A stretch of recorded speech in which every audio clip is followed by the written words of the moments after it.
know the old saying, if a tree falls in a forest and nobody is listening, will there be any noise? Perhaps you know the limericks in which this problem is posed.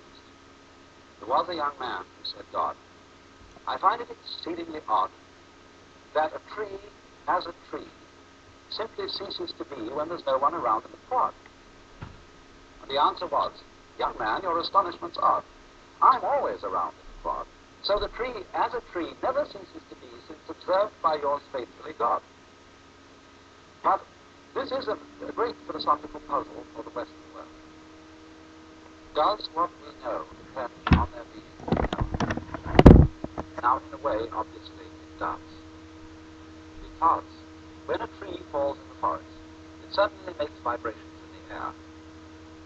But those vibrations in the air do not become noise unless they vibrate an eardrum.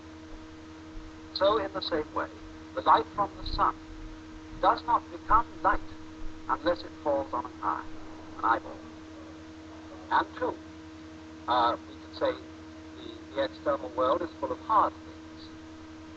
But nothing is hard except in relation to the soft surface of the human skin.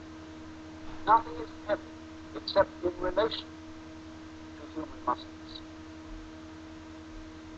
So if there is not a human organism, the world does not appear to us at all as having any of the characteristics which we attach to an external world. In other words, we could say, the sun is light, but only because of eyes. Rocks are hard, but only because of soft fingers. Falling rocks are noisy, but only because of sensitive human ears. We cannot form any idea at all of what the world would be like without an observing mind.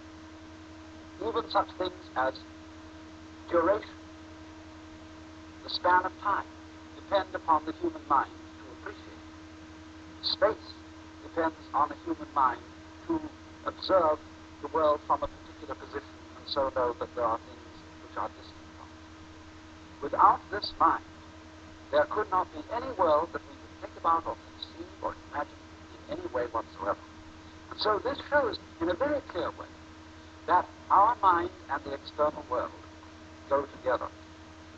They are inseparable differences. Taking a cigar which has two distinct ends, but you cannot separate those ends. If I would want to take one of these ends off and break it and throw it away, it would still have another end. There would still be two ends there.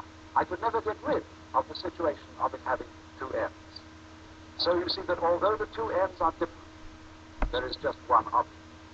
So in the same way, although there is a difference, in a way, between the knower and the known, between man and the world, nevertheless, these two go together.